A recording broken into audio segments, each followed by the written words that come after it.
Do you struggle with high cholesterol levels? Many find it overwhelming. This tutorial will simplify pharmacological approaches for managing cholesterol.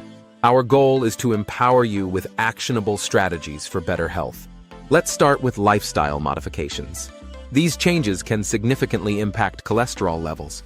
First, focus on dietary changes.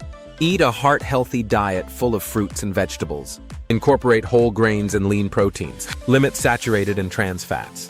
Don't forget your omega-3 fatty acids from fish and flax seeds. Next, increase physical activity. Aim for at least 150 minutes of moderate exercise weekly. Activities could include brisk walking or cycling. Strength training should happen at least twice a week. Then there's smoking cessation. Quitting smoking boosts cardiovascular health. It can lower cholesterol levels too. If lifestyle modifications aren't enough after 6 months, consider medication. Pharmacotherapy is often necessary for severe cases. Now let's talk about statins. These medications are the cornerstone of treatment. Statins effectively lower LDL cholesterol. They also provide cardiovascular benefits. Statins work by inhibiting an enzyme in the liver. This action increases the uptake of LDL cholesterol from your bloodstream. Clinicians must monitor for side effects, especially muscle-related issues. Regular liver function tests help manage risks. Next, we have bile acid-binding resins. Cholestyramine and cholestyramine are popular choices. These resins prevent bile acids reabsorption in your intestines. They enhance the cholesterol-lowering effects of statins. Now let's discuss ezetimibe.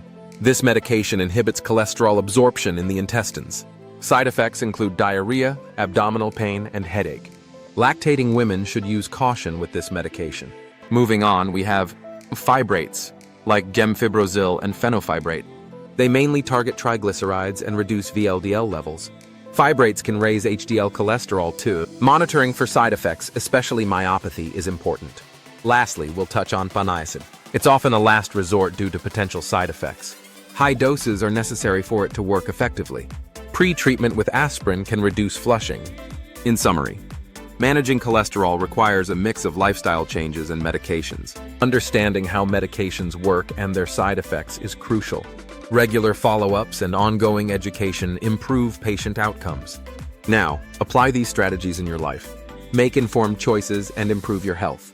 It's time to take control of your cholesterol! If you found this information helpful, don't forget to click like and subscribe to the channel for more easy-to-understand health guides. Your support helps us keep creating valuable content.